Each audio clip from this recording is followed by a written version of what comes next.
South Lanarkshire Council being held on the 25th of February 2026. We have Councillor Allison, Councillor Anderson, Councillor Barker, Councillor Bradley, Councillor Brogan, Councillor Brown, Councillor Archie Buchanan, Councillor Matthew Buchanan, Councillor Kalikis, Councillor Carmichael, Councillor Chalmers, Councillor Clark, Councillor Convery. I have apologies from the Provost. We have Councillor Corbett, Councillor Cowan, Councillor Cowie, Councillor Devlin, Councillor Dewar, Councillor Donnelly, Councillor Equi, Councillor Fagan, Councillor Faulkner, Councillor Ferguson Miller, Councillor Frame, Councillor Fulton, Councillor Gowland, Councillor Gray, Councillor Hamilton, Councillor Handybode, Councillor Horn, Councillor Horsham, Councillor Hose, Councillor Johnson-Dempsey, Councillor Keat, Councillor Kerr, Councillor Lambie, Councillor Lennon. I have apologies from Councillor Lockhart. We have Councillor Logan, Councillor Loudon, Councillor Hugh MacDonald, Councillor Marsh, Councillor McCallan, Councillor McClymont, Councillor McCreary, Councillor Leslie MacDonald, Councillor McDougall, Councillor McGeever, Councillor McLaughlin. I'm just checking if we've got Councillor Nelson. Thank you, Councillor Allison. We have Councillor Nugent, we have Councillor Ray, we have Councillor Razak, we have Councillor Robb, Councillor Ross, Councillor Scott, Councillor Shearer, Councillor Thompson, Councillor Toner, Councillor Walker, Councillor Watson and Councillor Williams. And with that, I'll hand back to you, Deputy Provost, for today's business. Thank you, Susan. First of all, I'll take the opportunity to welcome Kevin Carr to his first full meeting as his capacity as Executive Director of Community and Enterprise Resources. Welcome, Kevin.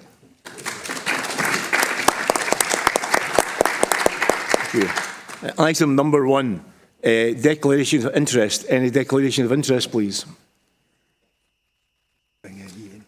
Okay, I'm going to Ian for a few words there. Thank you, Deputy Provost. At this point, I'd like to remind members of the restrictions on voting in setting the level of council tax under Section 112 of the Local Government Finance Act 1992. Any member participating who is in arrears with payment of council tax, which has remained unpaid for at least 2 months or has outstanding bills for community charge poll tax, must disclose the fact as soon as practicable after the start of the meeting and refrain from voting on the proposal for the setting of the level of council tax. Any person who fails to comply would be guilty of an offence. Okay, thanks for that there. Now I'll ask any interest, declaration of interest, please. Councillor Mars, go ahead there, please.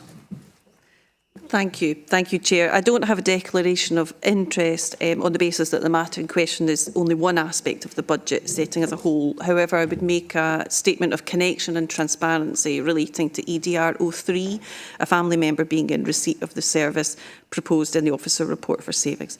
However, if that item is discussed specifically, I would at that point declare an interest and take no part in that section of the meeting. Okay, thanks for that there. And Elsie Frame, go ahead, Elsie. Thanks, Deputy Provost. Instead of going through it all again, mine's just the exact same as Julius. Thank you. Okay, thank you. Anybody else? No. That's everybody right. Thank you then. Right, we'll now proceed to item 2, recommendations referred by Executive Committee, Housing and Revenue and Capital Account Budget 2026-2027 on pages 3 to 8. And I'm going to ask Sharon Egan to speak on this, please. Thank you, Deputy Provost. Morning, members.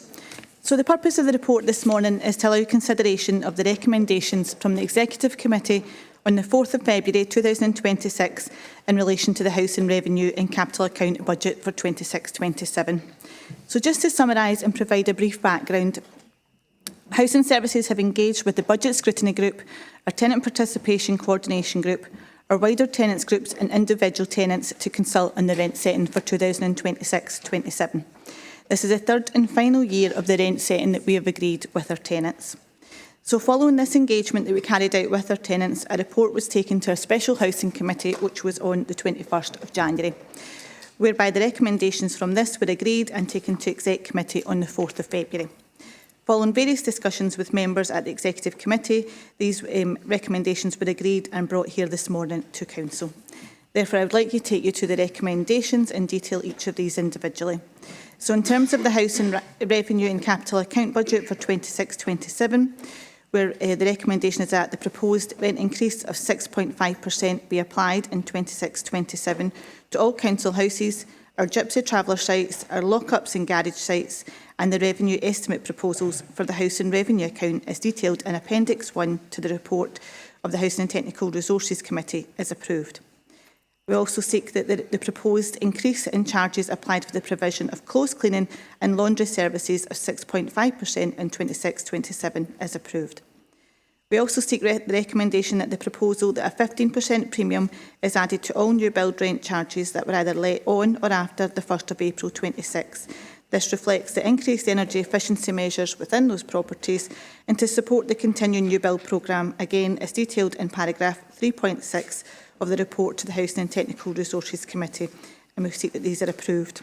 And finally, that based on this rent increase of 6.5%, the 26-27 Housing Capital Programme of £90.434 million, as detailed in Appendix 2 to the Housing and Technical Resources Committee, is approved. Thank you. Thank you for that report there. I now invite any questions, comments.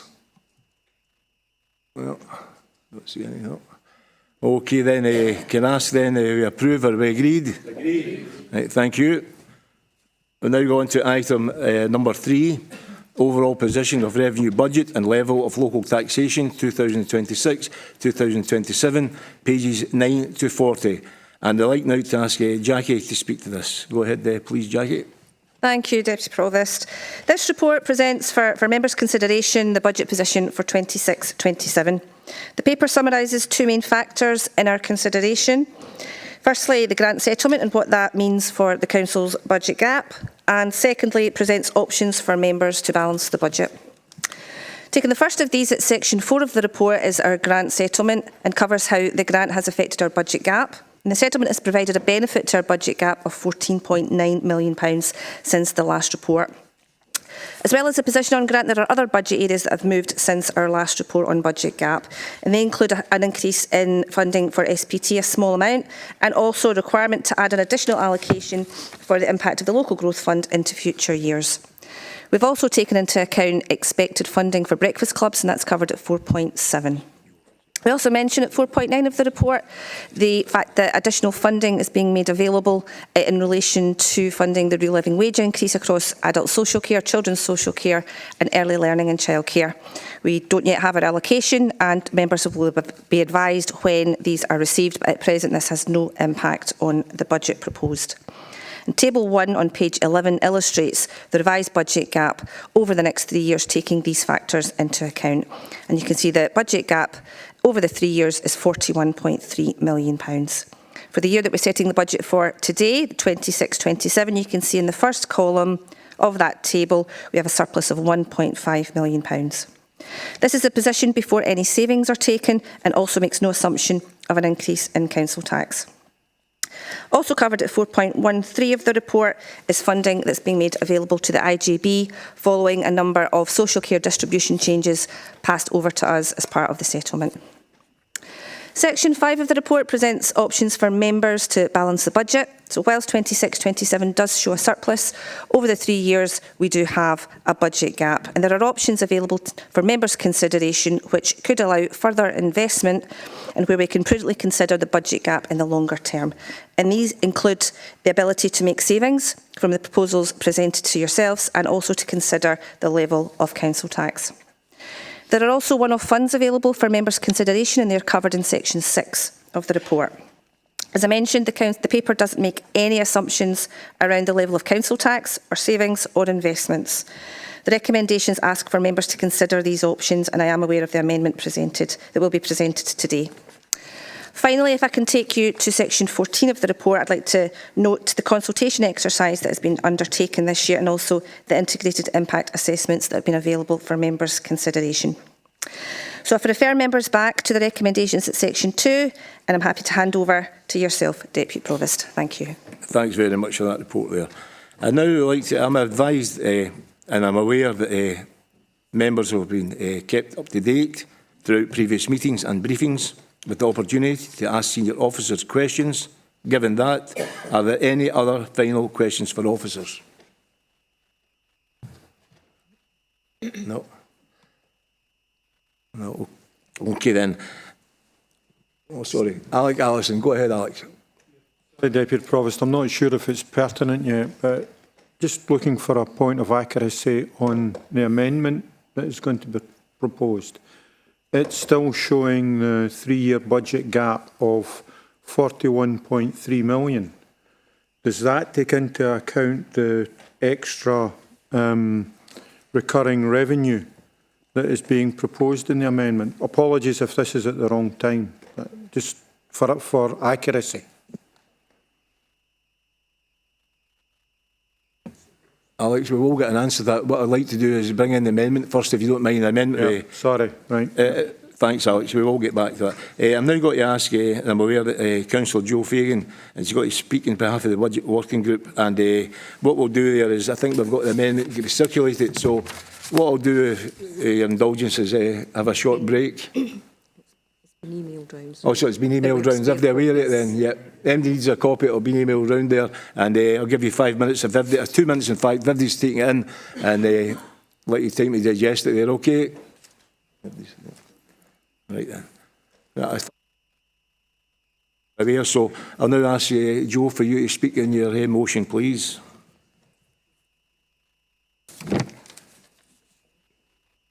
Thank you, Deputy Provost. I'm proposing a budget amendment as Leader of the Council, seconded by the Leader of the Opposition and supported by Labour, SNP, Liberal Democrat, Independent Group and Green councillors following the conclusion of our cross-party budget talks this week. We're presenting a consensus budget that reflects both the compromises we have made and the common ground we have reached for the greater good of South Lanarkshire. Let me put on record my thanks to all those who took part and all those officials who supported us, as well as the people and stakeholders who were consulted and who helped shape these proposals. Let me also put on record my thanks to councillors who feel they cannot support our budget today. I disagree with the conclusion they have reached, but I respect their input nonetheless through the cross-party budget working group. Council knows the challenges we face as a local authority and as a society. The demand for services, the complexity of need, the nature of inequality, the scale of demographic change, the flaws in council tax and the legacy of underinvestment. It is to the credit of this council corporately and politically that we can face those challenges while avoiding the double-digit council tax rises and the deepest of cuts other local authorities made last year and may again this week and next. To continue to avoid the highest of council taxes and to continue to protect the most essential of services, we must be disciplined. We must agree a budget that does not stand alone but contributes to the long-term sustainability of the council finances and council services. The parties to this agreement are prepared to agree management and operational savings and the outcomes of our transformational reviews. We're prepared to introduce proportionate planning fees reflecting the practice of other authorities, and we are prepared to agree service improvements and efficiencies in our youth, family and community learning service to deliver better interventions and release funding for Terminal 1 in Blantyre. The package of genuine savings we can accept therefore totals £4.5 million with no cuts to frontline services. We've also agreed that a 6.5% rise in council tax is required. But let me be clear that South Lanarkshire remains on course again to have the lowest council tax in all of Scotland. Our decisions will bring down a 3-year budget gap, but will do so while making both recurring and targeted investment in our services and communities, and it is investment we believe is vital. We will increase funding for the ground service by £1.7 million to staff the service up, bring in new equipment and address people's top priorities, their environment and their surroundings. We will also permanently reinstate the second hedge cut. We will build on our agreement with the third sector to make £300,000 of investment available on a recurring basis and cancel the planned reduction in funding for citizens' advice bureaus. To create a more equitable approach to funding for local events, £200,000 of recurring spend will be allocated to galas and festivals, and to help address cost pressures on schools, there will be a £500,000 increase in funding for classroom budgets. We are committing £400,000 to funding for business grants, scaling up the budget to £500,000 per year. This will allow us to provide more grants and to increase the value of grants from £5,000 to £20,000, quadrupling the size of a business grant in South Lanarkshire. We also have the capacity to deliver substantial one-off investment totalling £33.3 million. There will be a £12 million package of investment in our environment and our roads and infrastructure, from fixing bridges to street lighting, cleaning gullies and street signs, and investing in open spaces. We'll build on the pilot underway at Woodhead and upgrade more underpasses and pedestrian crossings, improve walking routes and make South Lanarkshire look and feel safer. We'll invest in developing the local business estate, revamping council-owned business centres, creating grants to decarbonise commercial premises, and unlocking £11 million of investment to tackle the neglect of industrial premises and turn the M74 corridor into a new gateway to growth in Scotland. We will invest in energy efficiency through the SEA Fund, contribute £500,000 towards estate improvements. We will invest in a new type of accommodation for care-experienced young people to help them live independently before they move into their own homes. We will invest over £2 million in replacing and updating visual equipment in our schools. We invest £500,000 modernising schools for pupils with additional support needs to help meet the growing complexity of needs. We will invest in the outdoors with a £7.3 million package to take forward our country park master plans, and we will commit £4 million of outdoor investments to help improve outdoor facilities right across South Lanarkshire. We're committing £800,000 to a cultural strategy for South Lanarkshire. We will fund additional community engagement officer, and we will bring back local action funds for this coming year. And let me reiterate, we will do it all while remaining on course to having the lowest council tax in Scotland. Each political group can speak for themselves in this chamber, but as leader of the whole council, I want to make this observation. For Labour, this budget increases our frontline workforce, invests in our surroundings and helps us build community wealth. For the SNP, this budget invests in culture and education. For the Liberal Democrats, this budget invests in the third sector and safer routes. For Greens, this budget invests in nature and in energy efficiency. For Independents, this budget invests in the appearance and maintenance of our places. What each political group involved in this process has learned is that their priorities, the priorities they were prepared to insist upon and fight for, are not just their priorities, they are shared priorities. Shared by elected representatives of the people, working together, finding common ground with more that unites us than divides us. This budget, for people and place, is a budget that delivers on our shared priorities. It is a budget for the greater good of South Lanarkshire. It is a budget for investment. It is a budget to back our workforce and build back our communities. It is a budget I can commend to the Council with confidence and conviction. And it is a budget that does one more thing.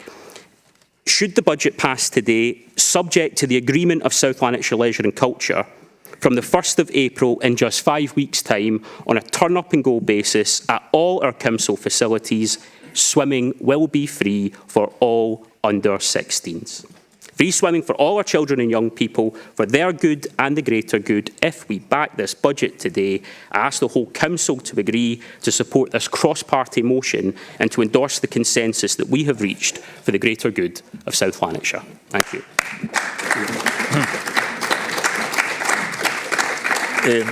Right, thank you. Thank you very much for that, Joe. I now invite other group leaders, deputy leaders, who were involved in the budget working group to speak on behalf of their groups, starting with Councillor Chalmers. Go ahead, please, Maureen. Thank you, Deputy Provost. Setting a budget for South Lanarkshire Council is probably the most important task we have as councillors. It's a huge responsibility, with a legal duty to set a balanced budget which enables us to meet our statutory obligations, ensures the financial viability of the council, and at the same time tries to meet the needs, aspirations of our residents, communities and businesses. Over the past year, we've all witnessed public unrest, protests and counter-protests across Scotland. And increasingly, we sense the impact of geopolitical factors on individuals, families and the wider community. The cost of living, food, fuel and everyday costs continue to cause anxiety. These are difficult, challenging times. How do we, as elected members, respond? How best do we stand alongside our community? And how do we build trust in us as their elected representatives and in our council? In previous years, we produced our own opposition budget amendment to reflect our priorities and principles. This year, our SNP Council Group took the small, but we think significant step of committing to participate in the cross-party budget working group in a constructive and collaborative way. While this means the budget we will support this year doesn't reflect the totality of the decisions we would have taken or our ambition, we are confident it builds on those priorities and principles which were presented in previous years. Labour, of course, is running a minority administration in this council, which means they have to work with others to pass a budget. All of us have a duty to work together and to reach agreement where we can in order to best serve all of those who put us here in the first place. Coming into the cross-party process, our SNP group's eyes were firmly on the priorities that were shared with us during the public consultation and from our constituents through the casework that we all have and our community groups and in our wards. Your priorities are always our priorities. I'm delighted that with support from officers, we have been able to reach a position which reflects our principles. Can I just take a moment, Deputy Provost, to sincerely thank Paul, Jackie and all our team, Tom and indeed the full corporate management team for all the support they provided to help us reach this position. We joined the cross-party working group with clear conditions around what we had prepared as a group on which we would support a budget. These included rejection of the represented savings proposals in order to protect services, direct investment into our classrooms, ensuring schools have the tools and resources needed for our children and young people's learning experience. Significant investment to ensure pupils with additional support needs have a modern learning environment which meets their needs. Much needed investment in our roads, pavements, footpaths and underpaths. Sustained investment in our public realm, including parks, open space, grass cutting, litter and waste collection, all underpinned by those new permanent jobs that the leader outlined. Serious focus on economic development and community wealth building, supporting established businesses and attracting new ones. Funding for our local communities to celebrate their heritage and culture, recognising the role of our libraries and museums, supporting the development of local place-based plans and providing fair funding for diverse galas, festivals and celebrations across South Lanarkshire. These became our main priorities through listening to our communities, and so we also asked for additional community engagement support so that next year's priorities can be even more closely aligned to our constituents. It was a positive experience working with colleagues across all the political parties, and although not everyone agreed with the final budget, I want to thank everyone for their participation and support throughout the process. We found significant shared ground within the working group, respectfully talked through each group's priorities and worked on bringing together our ideas. This is an essential budget for the times we are in. Council tax is always a difficult discussion. We're very mindful of the financial pressures on households, but we're also acutely aware of the need to invest in and improve the services which we know matter most to people. What experience has shown us is that in the middle of an ongoing cost of living crisis, what doesn't help the most vulnerable families and individuals in our communities is cutting basic services to the bone. That's why the 1% of council tax increased to be used to employ additional ground services staff, a team I know are highly regarded locally, to ensure our streets, paths, parks and open environment are well maintained. Our budget is about having clean, safe streets, connected communities and enriching learning environments. I'm pleased to second this amendment. Thank you, Deputy Provost. Thank you. Thanks very much for that, Maureen. I'd like now to move on to Councillor Robert Brown. Go ahead, Robert. Thank you very much, Deputy Provost. And I'd like, if I may, to begin on behalf of the Liberal Democrats, as others have done, by paying tribute to colleagues across the parties for the constructive way they've approached the budget. As Maureen, I think, rightly said, it was a positive experience as we went forward. And, of course, to our superb team of officials who have both done the sums and support us in our work. I think it would be remiss of me as well not to mention the chairmanship of the Leader of the Council. I think has helped to bring this about as well, which I think is an important contribution. This is grown-up politics, and while the discussions in order to be successful inevitably take place privately, I think our constituents would be impressed by the way in which we moulded a budget which is good for South Lanarkshire and its people and its communities. All parties contributed ideas, and the outcome bears the stamp of all parties, but is nevertheless greater than the sum of its parts. It was certainly helped this year by just a little more leeway than we've had in previous years, but always having an eye to the ongoing budget gap that the leader made reference to. There is a background to this in the degradation of our public services over many years due to financial pressures and cuts, decaying roads, pavements, parks, blocked drains, old halls and buildings, clapped-out industrial units, maintenance of public buildings, and cutbacks in the grounds or parks or road staff who carry out much of the work. All these have been salami-sliced over the years under the crushing necessity to balance the budget. Part of this is due to the inexorable rise in costs after the financial crash, after Brexit, after COVID. But I have to say also that part of it is due to the unhelpful policies of successive governments at various levels. So Liberal Democrats take great pleasure out of the groundbreaking voluntary sector compact agreed by South Lanarkshire Council with the third sector and the £300,000 baseline support in this budget to support immensely valuable voluntary sector organisations. And we're particularly glad to deliver a restoration of funding to our 4 Citizens' Advice Bureaus, organisations which have not had a core funding increase in more than a generation, but which are central to providing advice and support to many people suffering from the cost of living crisis. The Rutherglen Cambuslang Bureau in particular has seen client numbers rise inexorably, and particularly by more than a quarter in the last year.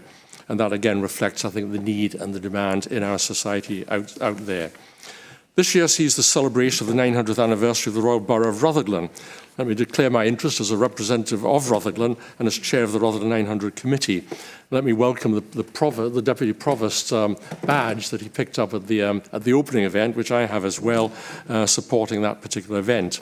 Now, my point is not just to advertise our programme of events and invite you to visit us and sample our programme, but to make a point about the importance of our local communities, historic boroughs, towns and villages throughout South Lanarkshire, which this budget also recognises and supports through a new Culture and Communities Fund and the Enhanced Galas and Festivals Fund.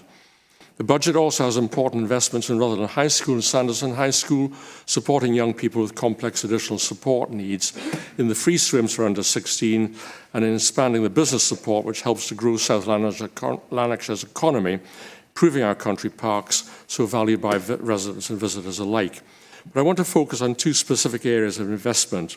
The first is the £12 million, the single biggest investment going into improving our roads and bridges and environment, improving our walking routes and underpasses, enhancing our gully cleaning. The pressure of climate change and leaf fall on our gutters and drains is particularly challenging. And that investment, of course, is on top of the £12 million over 3 years provided in the last budget. Although it can't do everything, people should notice significant improvements in the infrastructure through which we travel about. And the estate improvement funding, the outdoor investment totalling £4 million, will enhance our outdoor spaces and the environment of our housing estates. The second area I want to focus on is the additional allocation to every school, on top of updating vital IT and visual equipment, of additional devolved spending to be spent on the school's priorities, whether it be classroom materials, ASN support, extension of outdoor learning, or support for school trips and other experiences, where the soaring cost of transport makes things so much more difficult when we're pressing down on the costs of the school day. Deputy Provost, it's our great privilege to be elected to represent our local communities. The reputation of politics has suffered from scandals and perceived broken promises. Many people are sadly cynical about politics as a result. But there's one sure way to help restore public trust, and that's to deliver visible improvements in our public services, always with an eye to the efficient and effective use of the resources supplied by the public through taxes. South Lanarkshire will continue to levy the lowest council tax in Scotland, whilst having many strengths in the quality of the services we deliver: our schools, our care services, our roads, our parks, our ground services with those taxes. This budget will deliver visible improvements from a strong base, and as Liberal Democrat Group Leader, I'm very happy to commend it to the Chamber and to the public. Thank you very much indeed. Thanks very much for that, Robert. And yeah, I'm wearing this badge with pride. I'd like now to ask David Watson. David, would you like to say a few words?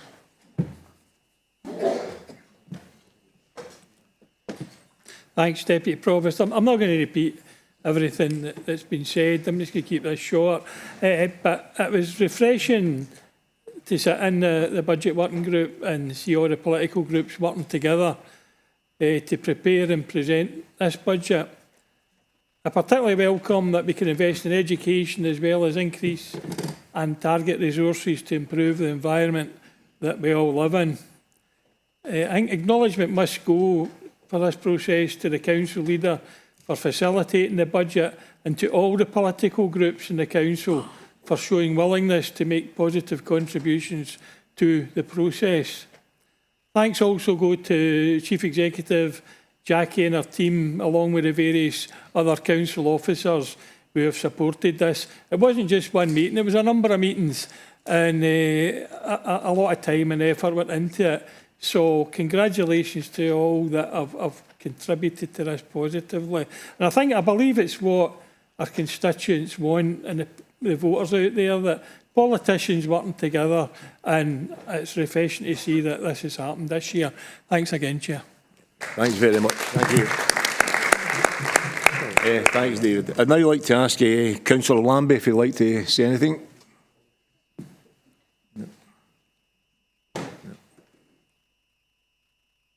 No indication there. Okay. Now, Councillor Robb, if you'd like to say anything, on you go.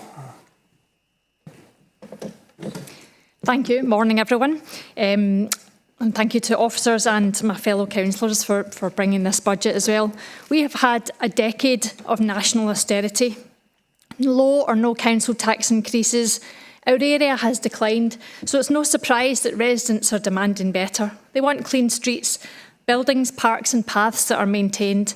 They want services and supports that meet their needs and that helps people thrive. They want investment that fixes things now and into the future. Yes, austerity is a national issue, but it's our duty as councillors to respond to these demands at a local level. I'm supporting this budget because it does respond, and I thank other parties and officers for their help with the budget discussions. I enjoyed listening and contributing to them, and it's certainly more the kind of politics I want to be part of. I was happy to add my community's needs to many of the good ideas, including improving school muggers and investment in the third sector. Please let the same trust and willingness to listen and reach a consensus continue through to delivery on the ground. I prioritised and worked with other parties to secure support for 3 key areas highlighted by my constituents. Number 1, a well-maintained, accessible, clean, safe and nature-rich environment. These will be delivered with the increase in ground staff and estate management budgets. We all signed up to last year's nature emergency motion. Let's work together to ensure that we deliver our stated intention for green spaces to be better for people and nature. In particular, let's push on in the journey to eliminate use of the probable carcinogen, the herbicide glyphosate, in schools and parks. Number 2, to boost health by walking and wheeling, I was glad to secure more investment in paths. This will bring more paths up to a better standard, build missing links and improve road safety. But to support more people to walk or wheel, we also need matching action from across the council and in our third sector on issues like reducing speed limits, learning to cycle and improving storage for bikes, prams and mobility scooters in residential areas. And finally, number 3, I wanted to get more investment in energy saving and renewables on council buildings. It's a no-brainer. It increased savings for frontline services and it cuts the council's contribution to climate change. I know we're asking people to pay a little more council tax.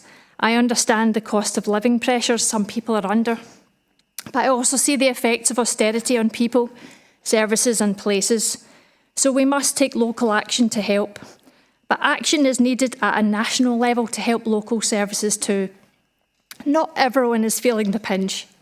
For too long, the super rich have got away with hoarding wealth they can't spend in several lifetimes. Whilst the poor get poorer, people break down, services at breaking point, society breaks. Enough is enough. Greens are clear that it is the super rich, and there are 10 times more billionaires in the UK now than 20 years ago, who need to pay their fair share so working people aren't left picking up the bill. Every single one of us benefits from a more equal society. That's why Green MSPs have worked hard to bring new sources of funding for local government, particularly from the super rich, and will continue to do so. This is so we can invest in public services and help people with the cost of living. Building on green wins like free buses for under 22s, expansion of free school meals and writing off school meal debt. Therefore, I thank my colleagues again and commend this budget to you, and I urge government at all levels to tax the super rich fairly so South Lanarkshire Council can invest in our people and places into the future. Okay. Thanks, Chair. Thanks, Councillor Robb. I'm now going to ask you, Alec Allison. Go ahead there, Alex. Thank you, Deputy Provost. In the past, we have worked in the working group, I think it's 9 years now. I think we're one of the very few of us who each and every year have taken part in that programme. Most years, I think every year, we have managed to come to an agreement. Although it's not our budget, it was sufficiently close to what we would be wanting that we could support. This year should have been straightforward. No council tax needed or cuts needed to get a balanced budget. But there are other issues around this. The 3-year forecast shows a significant deficit. In both the papers we have, it's over £41 million.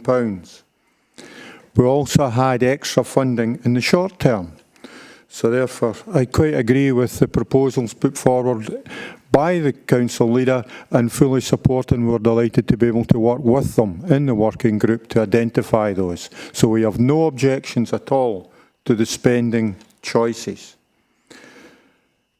Also, because of the long-term issues that we've identified, we see that some council tax rise would be acceptable. But what is also important is not to create a deeper black hole for future councils to fill. The 41 million, if that figure is correct, is in excess of a 20% rise in council tax. And to us, that is unacceptable. In previous years, it's been highlighted that we have managed to get to a position where we have the cheapest, the lowest council tax in Scotland.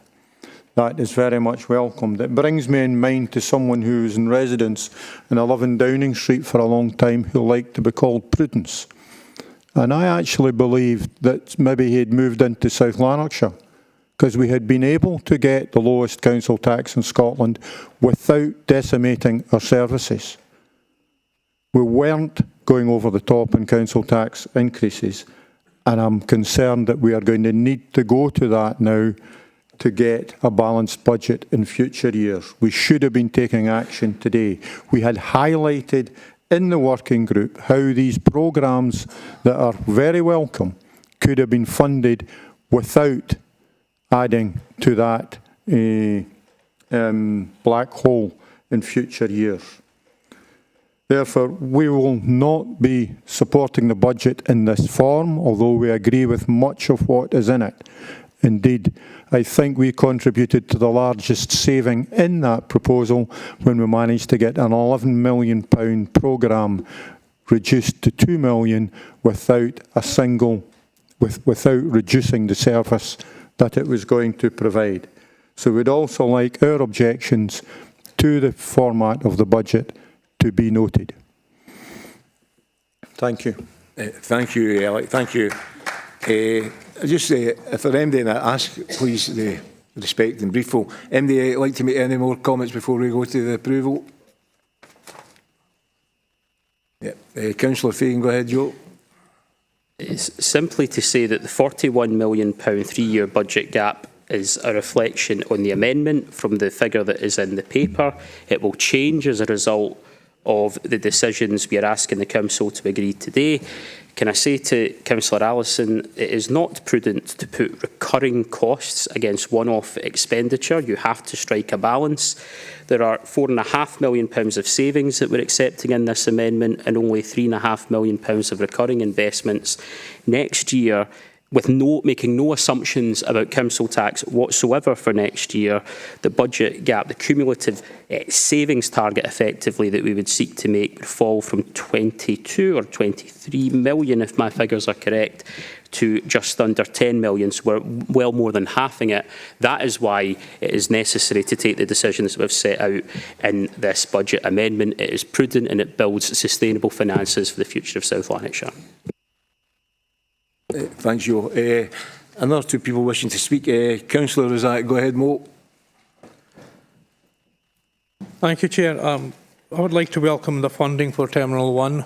It's been a big concern for the community, for Blantyre, One Bank Hill House in Whitehill, about the youth facility, and the 150,000 recurring is really welcomed, and there'll be a lot of pressure off the community as well. Thank you. Thanks very much, Mo. Thank you. Councillor Jerry Gray, you want to come in there, please? Yes, thank you, Chair. I'll just make this brief, and first of all I'd like to apologise for not being with you in person, but I have a health issue that doesn't allow me to attend today. I'd just like to say that I'm welcoming this budget.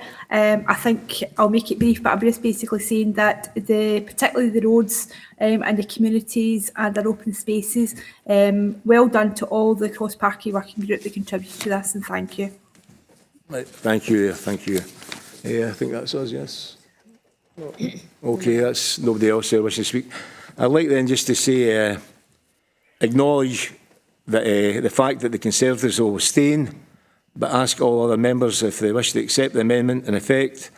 If there are no amendments here and everybody else is okay with that, I think we'll move and there are no votes, so we'll pass that then. Everything okay there? Agreed. Thanks very much for that. Thank you. And now we move on. Thank you.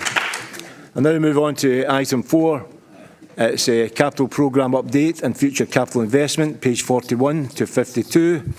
And I'm going to ask Jackie to speak to that. Go ahead, please, Jackie. Thank you very much. So this paper provides the Council with a proposed General Services capital programme for next financial year. This takes consideration of the funding available, which is presented in section 4 of your report, and also includes details of our grant allocation from the settlement. The proposed programme is presented in section 5, and I'll just highlight some of the key points of the report. So taking you to section 4 of the report, where we cover the funding available, we have grant funding of £21.2 million available. There is still some grant funding that's undistributed nationally, and we're still to be advised of any levels of additional grant we will get. We'll advise members of that in due course. In addition to the funding from grant, we have capital receipts totalling £4.5 million that are available to fund 26-27 projects. And in addition to that, we have previously approved funding, including investments, city deal funding, developer contributions and external funding that totals £79.5 million. So that provides £105.2 million to form a capital programme for 26-27. The details of the proposed programme are included at section 5 of the report on page 43, and a full programme is listed at appendix 2 for your information. So this programme is totalling £105.2 million, as I said, and this includes core projects which are covered from section 5.2 onwards. These include projects for roads, carriageways and infrastructure, for planned asset management, for life cycle replacement in schools, for prioritised urgent investment, for private housing scheme of assistance, schools ICT and IT infrastructure. And they reflect areas of spend as featured in prior years' capital programmes as priorities. More details on each of those are included from 5.3 in the report onwards. Also included is the funding that is in line with the expected profile of spend for Larkhall Leisure Centre and other core projects as detailed at 5.11. And that includes funds to allow the implementation of the ash dieback remediation action plan, continued compliance with the inspection programme and remedial works for headstones, an allocation towards heating upgrades in this building, as reported previously to the Executive Committee, and also includes continuation of previous financial support to the Clyde Gateway Regeneration Programme. I'd also highlight section 6 of the report, and we've included in appendix 3 a graphical representation of the projects that are being undertaken over and above the core and priority projects within the capital programme each year, and this illustrates the level of investment that the Council has made and continues to make in our assets. This includes the programme of works paid by our Leisure and Cultural Transformation Fund, Larkhall Leisure Centre, projects including Stewartfield Way and East Kilbride Town Centre Master Plan. Overall, that plan shows total spend of over £555 million, and that includes spend on housing. It's a significant investment in South Lanarkshire. So in summary, we're presenting a programme of £105.2 million for 26-27 capital. As I said, a full list of those projects are detailed in Appendix 2. Also referenced at Section 8 is other considerations for future capital programmes. At 8.2, we reference the response to the industrial market challenges and demand for commercial land and property. And as was agreed earlier in the revenue budget, we have allowed some investment for that area now. And also investment in ASN provision, and we know the increased requirements of our children with complex needs within our schools. Again, some funds has been provided for that within our revenue budget.